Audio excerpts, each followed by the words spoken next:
Welcome to The Jewish Lens, a podcast to discuss anything and everything from a Jewish perspective. Now, please help me welcome the man who controls the media, your host, Jonathan Rosen. Hello, and welcome to another edition of The Jewish Lens. I'm Jonathan Rosen, and today I am thrilled to welcome someone who's been a journalist, podcaster, editor of things such as The Forward Review. He does interviews, he writes features for Publishers Weekly, he's the author of the upcoming Found and Lost, the Jake and Cait Story, as well as From Outrage to Action, a practical guide to fighting antisemitism. He's part of a team starting a new Jewish-friendly publishing company, and if you're following Jewish accounts on Twitter, to me, this is one of the musts. Please help me welcome Howard Lovy. Howard, thanks so much for joining me today. Well, thank you. That sounds like a very impressive person. I'd like to meet him someday. So, Well, thank you. We have a lot to cover because there's so much going on now with anti-Semitism, and we're going to get there. But first, I want to talk about you a little bit. Where did you grow up, and what was your upbringing like in regard to Judaism? Were you from a religious family? Well, I was from a conservative family, but I come from a long line of Orthodox rabbis. My grandfather was a Holocaust refugee, and he can trace his lineage back to the Maharal of Prague, who made the original golem. So supposedly there's some Jewish mysticism in my background, but that I'm trying to figure out how that can translate into something I can do. I don't know. But I grew up kind of all over the place, but primarily Michigan has been my home. I kind of grew up with stories from Holocaust survivor family members, and that kind of influenced my worldview, and it was probably the reason why I became a writer in the first place, to try to make sense of the world in that way. No, it's funny. My dad used to go out. I'm much the same as you. My dad used to go out taking me to interview. He used to interview Holocaust survivors when I was a kid, and he used to bring me along with him. And some of the tales were like harrowing, and I remember that as a kid. But we had much the same as that. I'm just curious now. Much of what you write now, did you experience anti-Semitism as a kid? Well, not as overt as my parents and my grandparents. My father immigrated to this country when he was 4 years old, and that was in the 40s and 50s, and called a dirty Jew and the K word and the whole nine yards. I grew up partially in Georgia, and it's a long story as to how my family ended up in Georgia. But there was kind of the way the racism in Georgia in the early 70s also manifest itself in the form of anti-Semitism. It was kind of all wrapped up into one package. So I experienced that based on a lot of ignorance and some hatred, but I can't say that I had a childhood filled with anti-Semitism. It became more profound, pronounced, I guess, when I was in college, and it's nothing compared to what college kids are experiencing now. But I had some incidences where I took a very pro-Zionist point of view in college and got a lot of backlash. So, well, I didn't have it much in college, but it's like I went to college in New York, which is not the same as going to college in New York now.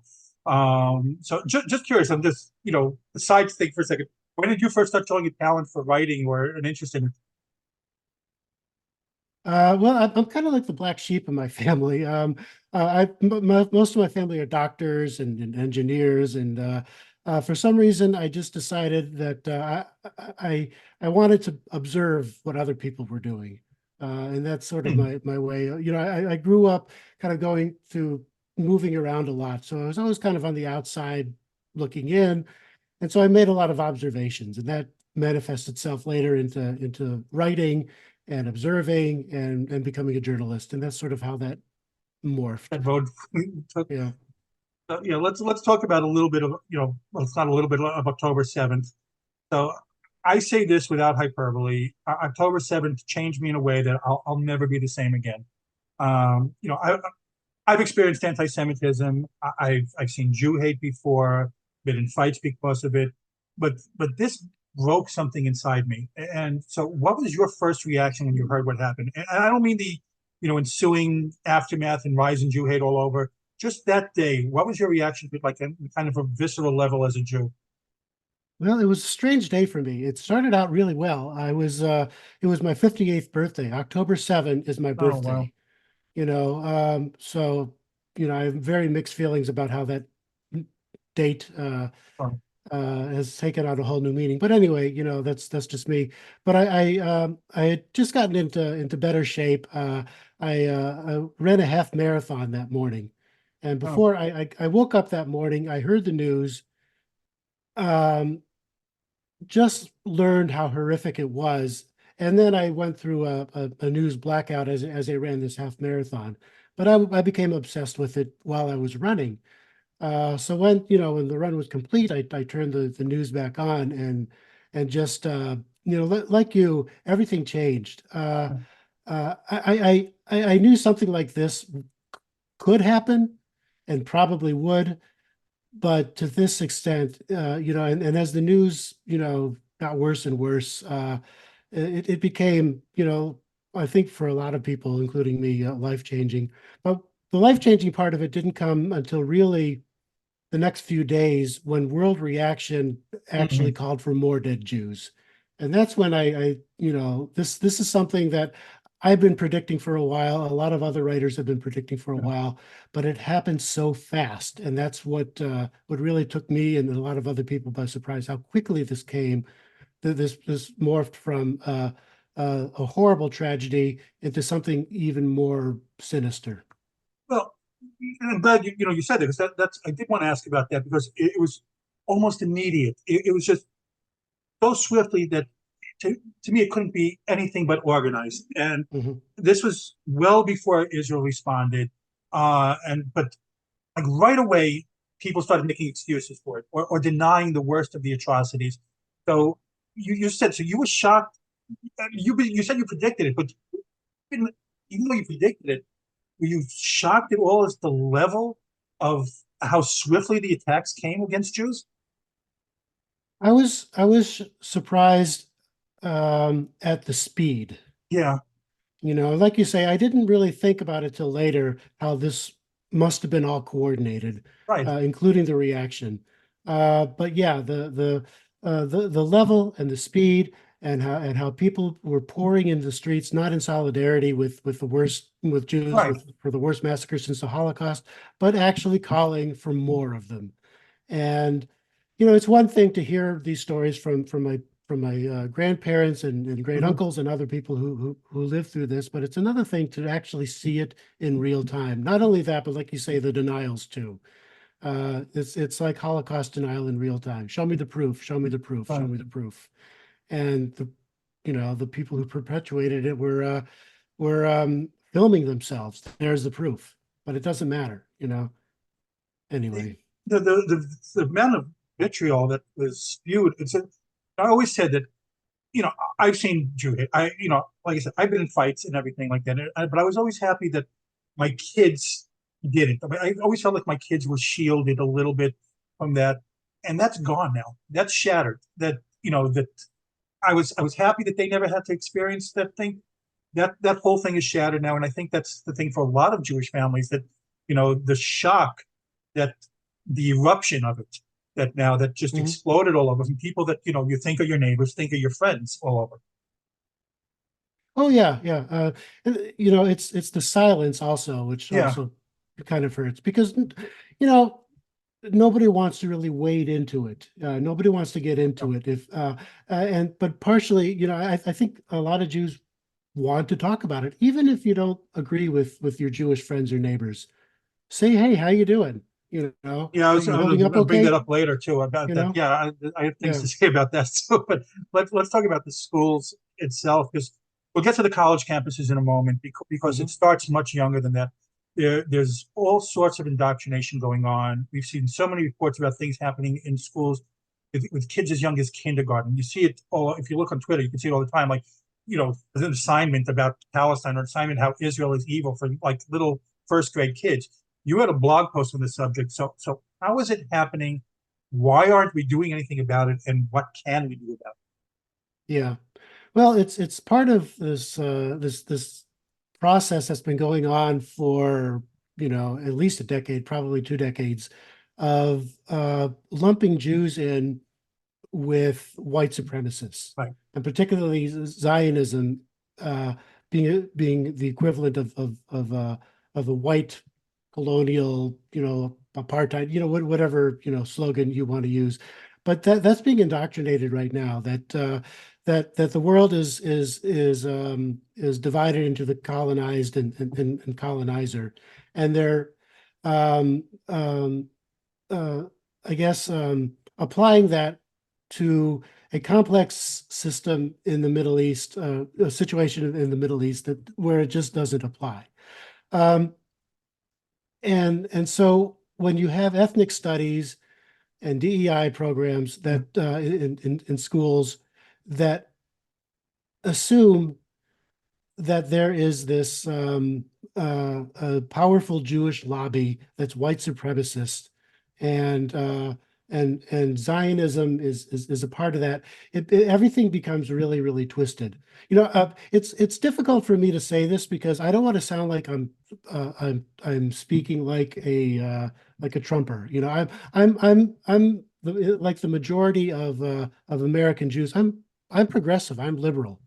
I believe that true history should be taught, but when Jews are painted as as part of the oppressive class rather than the oppressed class, that's where I really have a problem, and I think it's being indoctrinated at a very young age through these ethnic studies Yeah. programs. And there are fights going on, especially in the West Coast, in Oregon, Washington, California.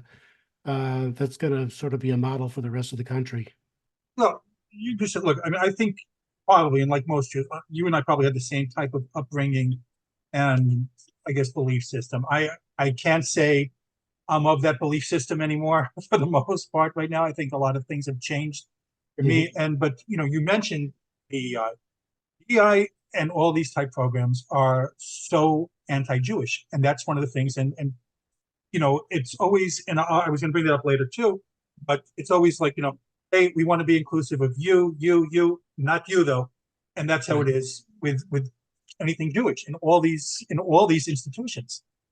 Yeah. And that narrative has won. Jews are the powerful rather than the powerless. Even Right. though we are 0.2% of the world population, or 2% of the U.S. population, and even if we wanted to come up with a conspiracy, as two Jews, three opinions, and we can't decide how to raise money for our local shuls. But anyway, that's Right. it's really uh, unbelievable. But if you study history, it's totally believable. It's the same thing repeating always, which depends which generation. But as far as the college campuses, that's just terrifying because it's always like I call them the useful idiots. I keep saying the Hitler Youth. They're going out into the world in positions of authority. They've been so indoctrinated already. So we've seen the reports of money pouring in from foreign countries, foreign Jew-hating countries. Mhm. The Senate hearings were riveting but infuriating at the same time, and still nothing's happened. And then you just had, Alvin Bragg, the DA in New York, drop charges against the majority of these protesters at Columbia, who illegally took over campuses, who physically attacked and harassed Jews. Going back to infuriating, there doesn't seem to ever be any repercussions when it comes to Jews. Just some of your thoughts on that. Yeah. Well, I'm with you to a point. As I've been interviewing various people for my book on this on college Mhm. campuses, I think that there still is a sane SANE majority. I guess silent majority is kind of a cliche, but I think that there are a few who are the loudest, and they make the headlines. But I don't have as dim a view as it as other people, because I kind of see beyond the headlines where there are some success stories, and I'm cherry picking, because my book, I want this to be a positive book that says, okay, bad things are happening, but here's some individuals who are doing some good things. They're fighting anti-Semitism at the college level. So I think, once the when the history is written from about all this, I'm not sure it's going to be as dire as it seems right now in the present moment. And I know maybe I'm being unreasonably optimistic about it. Well, no, I don't think there's anything wrong with being optimistic. And look, I do agree with you also to a degree that you hear the loudest voices. The loudest ones are the ones, and there are definitely a lot of people that don't believe in this, and to a point that you made before, there are too many silent also. Yeah. And so, yeah, I would agree on that. But expanding on that topic, and here's the thing, let's talk about the rallies themselves. For the most part, also been allowed to go unchecked. You see Jews being harassed in the streets. We saw recently in LA, an actual pogrom. So it's not just harassed, physically assaulted, and the most vile things about Jews are being said, and you have cops just standing there doing nothing. So I've seen tweets by city officials warning Jews not to wear anything that would, visibly identify them as being Jewish. And just to me, the nerve that's the recourse that you're saying to take. So it's, but you're going there, and there are people who don't know what they're marching for. But we've heard it said, once you hear those slogans from the river to the sea, or all Jews must die, they use the Zionist term to hide it. You're still there. You're still there, and so it's being left to go unchecked. And so, what do you think about city officials not doing anything? It's just in catering to a base. Yeah. For everything you read about the powerful Jewish vote, it's really not as powerful as you think, because of our numbers. So when you see Biden, for example, saying the right words to the Jewish community, but sometimes doing the opposite, because he knows that in Michigan, where I live, the Arab vote is probably more significant than the Jewish vote, and we're a swing state. I think, when it comes to at the local level, city officials don't know what to do, and it's not quite at pogrom levels, because the original pogroms were with the participation of the local police and the local authorities. This is something a little different. I'm not saying it can't someday get to that point, where city officials are saying, okay, we're hands off, do whatever you want, and that will reach pogrom level, and that can spin out of control. But I think there's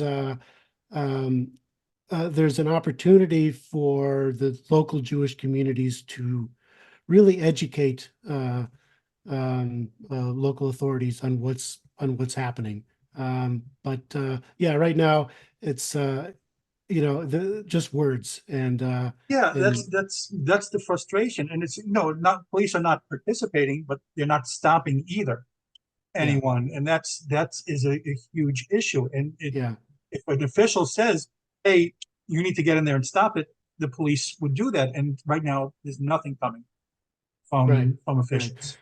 Yeah, and what you're seeing is a total lack of ability of the local police to even know what to do. So they'll tell Jews, don't be so visibly Jewish, and that'll stop the problem. But there's something more insidious there. Local police departments. If you think back to Charlottesville, the local police department did nothing when a local synagogue was attacked. Right. In Charlottesville. So we can get into the whole issue of right-wing versus left-wing anti-Semitism, but I think it's all the same thing. Yeah, it's two sides of the same coin. So, yeah. I think right now, unfortunately, it's coming from majority one area. So that's right now to me. But let's move on to a topic that hits close to home for both of us, publishing. So I've seen you post about it, about the way Jews are treated there. But this is not a new thing. It's just been exacerbated by, the current events. So I'm just going to rant for a minute over some of the things that I've seen. When I first got involved in writing, I had an agent explicitly tell me to make a story less Jewish. And this was a Jewish mythology story. At an upcoming conference, I don't know if what you've been saying with race and at an upcoming conference for children's book, there was going to be an agent on a panel who had part of their submission guidelines, no Zionist material. The agent is now not going to be there, but initially was. Have groups, like we mentioned before, pushing for diversity in publishing, which say we want to be inclusive of everyone, just not you guys. I co-edited a Jewish-themed book for middle graders, which Kirkus reviewed as non-Jews wouldn't be interested. They wouldn't have done that to any other group. So we see lists of Zionists being passed around, whisper networks of editors going to turn down Zionists.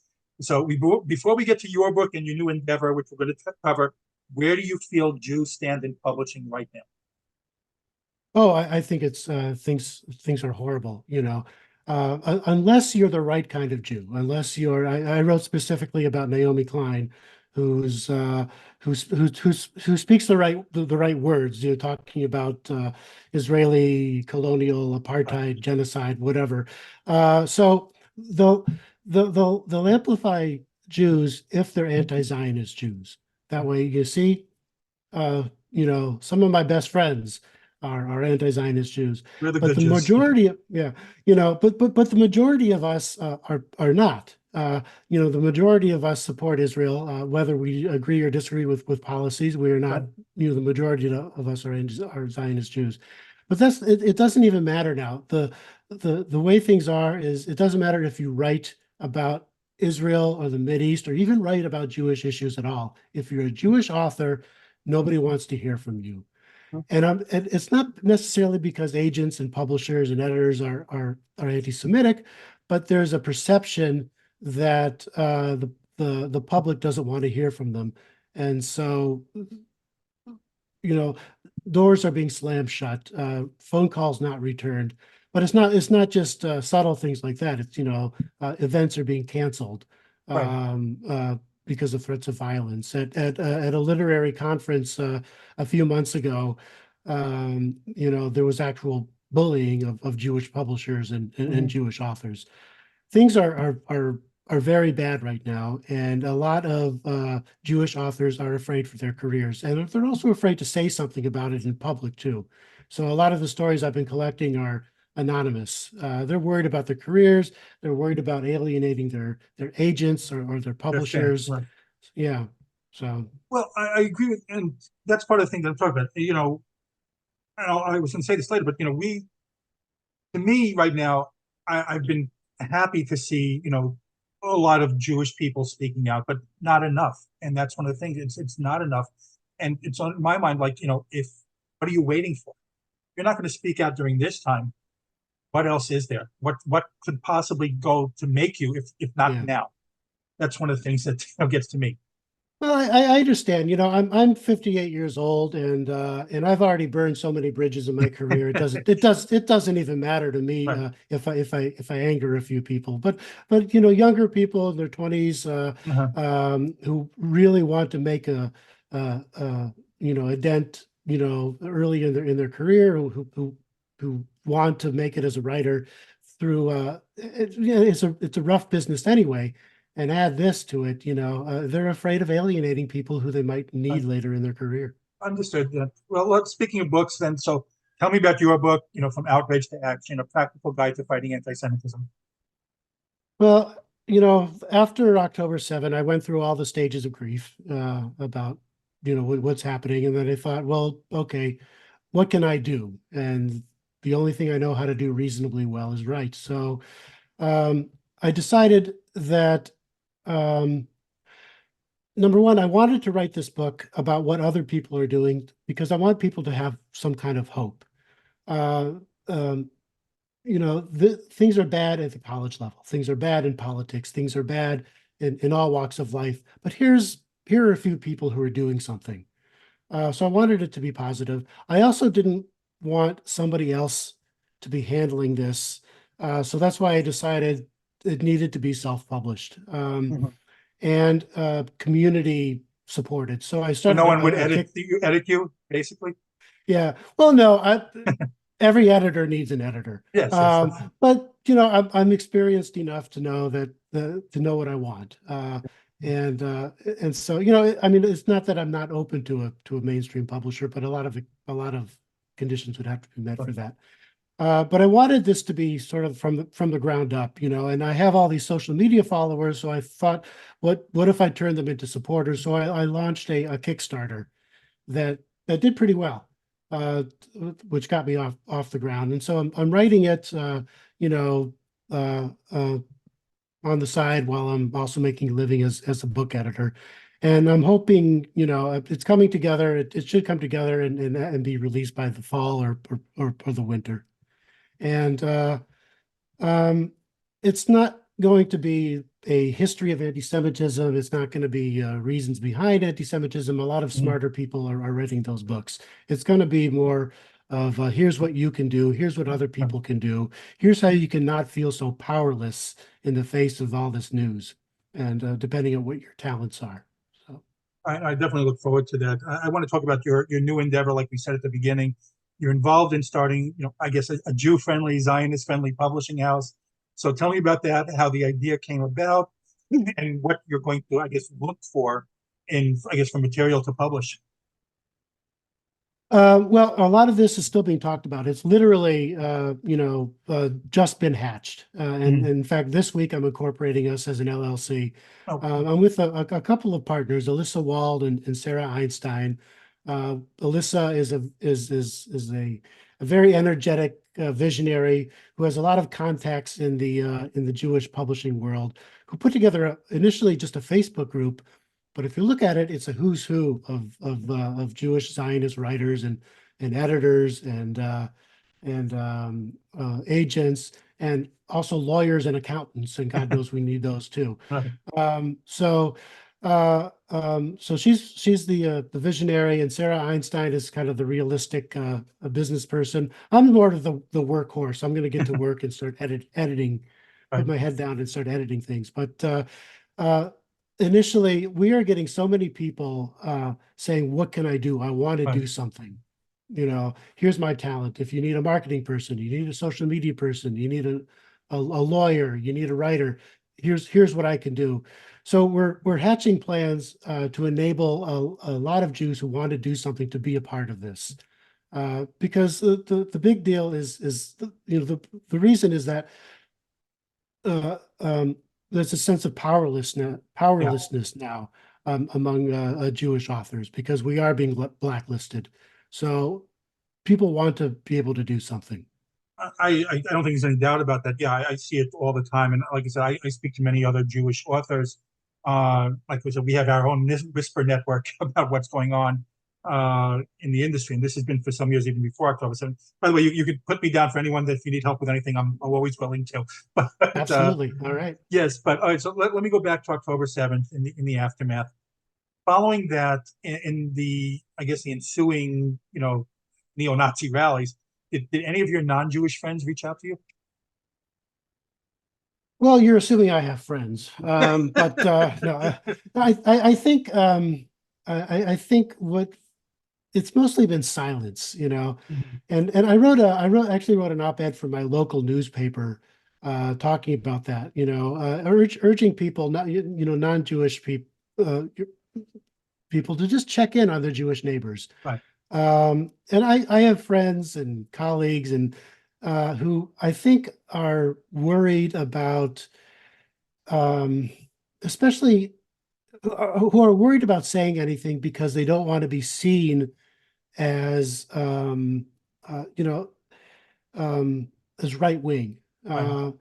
And unfortunately, this is, the way this is shaken out is Jews are perceived as right wing, even though I've never voted right wing in my entire life.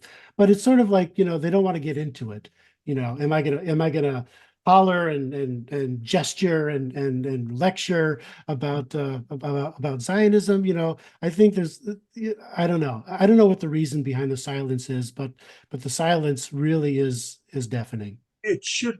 I've been reached out to by several, non-Jewish friends, and I'm grateful for everyone that has. But it's always like privately making sure that they're not seen doing it, I guess. But Yeah. But yeah, and it shouldn't be a right wing left, and it should not be a partisan thing to support. And No, it has become, yeah, I agree with you. So I've seen people that I know post all these things, often condemning Israel, and I know that for me, that relationship can never be the same anymore. I can't look at you the same way if you saw what happened on October 7th, what's been happening to Jews around the world, and you call out the Jews for this. So right, I don't know what to yeah. say to you anymore. So have you experienced this with people that you know or were friendly with? I've experienced it with people I once respected in the literary community. Yeah, yeah, A poet I once respected, a famous author who I won't name, but I've had very cordial relationships with them, and this became, an issue, and now we don't communicate at all. Um, it's really it's sad, yeah. I'm discovering, who is a friend, who's a colleague, and even if you don't agree with me politically, or even if you think Israel is wrong, or even if you think um you know uh there's a whole range of emotions about this, just on a human level, just to say, how are exactly. you doing? Right. um, that's something that I think has really been lacking kind of in my life. I think many Jews are suffering alone, and and it's changed my mood. I'm grumpier, in my dealings with a lot of people, and losing sleep and everything. It's really That's bad. I that's one of the things. I mean, I go to sleep late. I don't know if it's all writers. I'm such a night owl. I'm going to bed so late anyway. But then I'll get up in the middle of the night, and the first thing I do is check Twitter to see what's going on in Israel. Yeah, See, and I'm up again for hours again because I'm keep refreshing it because the time difference things are already happening there. So yeah, and social media is so toxic right now, and talking about that. And it's always under the veil of, oh no, we don't hate Jews, it's just Zionists thing. And so, yeah. We don't hate you. Just 98% of you. but, So yeah, but one of the good things is I've also seen there's, I've never felt more Jewish than I do today. It's like on one of the things is like I feel more connected to my Judaism. I mean, I've discovered a whole bunch of Jewish accounts. I'm a writer, and my feed always used to be writing thing. It's not anymore. When I go to my feed, it's all Jewish things or Israel things because of the algorithms, I guess. But mhm, like I said before, too many are still silent. But the ones that get to me, and I saw that you wrote, and I was happy that you wrote about this as well. The as a Jew accounts, the not in my name Jews. So you just posted an article from LitHub, which was reeked from as a yeah, Jew sentiments. It was yeah, basically telling Jews, to be the good kind of Jews. yeah, So those are the ones, the virtue signaling to the mob. That we're the good ones, don't hate us. It's so despicable to me, so yeah. infuriating. So some of your And thoughts on that's that? really worked in the past too. History says that if you try to curry favor with the anti-Semites, they'll spare you, right? Right? Yeah, It's right, exactly. It's they're coming for you anyway. Maybe they'll come for you later. They're yeah, still going to come for you, and yeah, it's just horrendous to me. And those are the ones that I get off the, I can't yeah. take the most. Go The ahead, sorry. problem was that it was on LitHub, and that's a Fine, publication that's read by sure, the literati, writers and editors, people like us, and they're saying, oh, see, not if this Jew thinks that Israel is evil, why can't the rest of them do fine. that? And it's sort of like it's tokenism, and tokenism is a form of racism. Well, did you have they been called out at all? Do you know that? Have you seen it? Because I haven't seen that yet. If they've been called out, LitHub for this. LitHub. I know I have a good friend and colleague in the literary community who writes a series of letters to to publications like LitHub, calling them out to various degrees of success. Whether they were called out for this specific, I don't know. But LitHub has a history of being um, not just anti-Israel but anti-Semitic. I think they've really crossed the line. Yeah, but it's we've seen this thing in publishing before, like all these things circulating. The authors for for Palestine, and if no one dares speak out for anything going on in Israel. So it's right now it's prevalent in the literary community, and I've seen there's so many Facebook groups of Jewish authors that again afraid to speak out. Yeah. It's terrible. Most Jews do not agree with them. Most Jews Yeah. um, are if not pro-Israel, at least pro, not murdering Israelis. Mhm. But again, yeah, they're afraid to speak out because the anti-Israel Jews and the anti-Zionist Jews in the literary world Right. are some of them are big names and they're very Yeah. powerful. I've already crossed that line too, so that's there's no going back now anymore. So I've been pretty outspoken. So Yeah. to get off topic a second, so I want to ask about your other book, Found and Lost, the Jake and Cait Story. Can you tell us about that? Oh, thank you. Yeah, way back before October 7, I decided to try to write something completely out of my comfort zone. I've been a nonfiction writer my entire life, and I write about serious, heavy things like anti-Semitism. So I decided to write my first to write a novel. And there's a Jewish character in there, and religion comes into play between the characters, but it's not about Judaism. Mhm. It's about aging, it's about music, it's about fame, and I really had fun writing it. And I went through a, a search for an agent and everything. Anyway, long story short, I found a publisher, Vine Leaves Press, which does produce, publish diverse voices, but doesn't exclude Jews. And at Vine Leaves Press, there are Israelis, there are Jews, there are people of color. There's, a real mix of all kinds of voices. So I'm very happy to be affiliated with them. The way the publishing world works is, I write it, 1 year, and a couple of years later, it comes out Right. to the public. So it'll be released in April 2025, and I can't wait to shift gears and start promoting that because it's fun. It's a love story. It's about music and aging and fame and a lot of other kind of issues too, but not in a hit you over the head way. Um, so. Well, I look forward to that. I want to hear also tell me about your podcast where you do author interviews. So you have some impressive names there. Oh, thank you. Yeah, I've been doing that. I'm affiliated with the Alliance of Independent Authors, and which is self-published authors. And Mhm. over the last 10 years or so, that's really changed from vanity press to something that people are making a living off of, and they're Right. quality books. But the technology changes, the way people launch their own books changes, means of publishing change. So I interview members of the Alliance of Independent Authors about from all different walks of life and how they became independent authors, and it's fun. It's very entertaining, and I also want to ask about your Publishers Weekly because you do pretty regularly. You have an article with them. So how did that come about? I don't recall how exactly it came about. One of the religion editor, I think, probably found out through other people that I write about Judaism. So I was, the kind of the Jewish author, the Jewish interviewer. So they asked me to interview people like Dr. Ruth, which was Wow. a blast. Yeah. Barry Weiss, other people who are sort of kind of a who's who of the Jewish literary Right. world. Strangely, I haven't been asked lately, and I've been really busy with other things. So I'm not sure if the Publishers Weekly gig Want to continue? will continue. So. Go figure.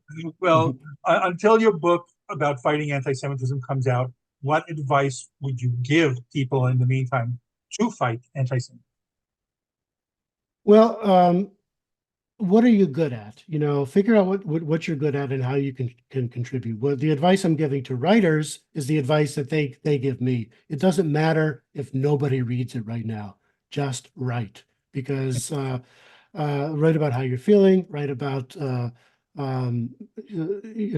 this moment in history, or write about nothing that has anything to do with politics or the Middle East, but just keep writing. I'm hoping that people can get ideas from other walks of life, from my book. Well, I can do that. I can write an op-ed for my local newspaper. I can show up at my school board meeting and object to this ethnic studies program that vilifies Jews. There are various ways you can get involved and make sure you're heard. And well, I think it's probably going to be a lot of the same thing, since you are to be a well-respected writer. So, what advice would you give to aspiring writers? It doesn't have to be Jewish, just aspiring writers in general. I'm sorry, what's the question again? What advice could you give to just aspiring writers in general? Oh, in general, write every day, even if you don't feel like it, even if you have 100 other things going on. It's a muscle that you have to exercise just like every other muscle. And don't take shortcuts. ChatGPT, I think, Yeah. is becoming a cheat for too many, I think young people, but maybe old people too. I don't know. It has its place as a research tool, but sit down with a blank sheet of paper or a blank screen and just write and see what comes out of your brain. And you never know, it might be something brilliant. Well, how can people follow you online or in social media? They can go to my website, howardlovy.com, and through there you can access my social media, my podcasts, my Substack, which I'm paying more attention to now. I'm going to eventually run excerpts of my book on my Substack, which is called Emet Truth, because Emet is the word that was put on the golem Yes. forehead that my great grandpa allegedly did in Prague. So that's a nod to my heritage there. I'd love to hear about that one. So hopefully we won't need a golem to save us this time around. We can do it ourselves. But by the way, the book I mentioned at the beginning, I had written a book about a golem. That's the one that the agent told me to make less Jewish. By the way, make a golem story less Jewish. Yes, that was a true story. Well, Howard, I really want to thank you so much for coming on today. It's been an absolute pleasure. Like I said, I'm a big fan of yours. I'm a big fan of your content, and like I said, you're one of the pages that I check regularly on Twitter just to see what's going on in the Jewish world. Thank you. Well, thank you for having me on. I appreciate it. Well, this has been the Jewish Lens. I'm Jonathan Rosen. Again, a very special thanks to Howard Lovy, and please like, comment, and subscribe. Thanks for tuning in to the Jewish Lens, where all items used was strictly kosher.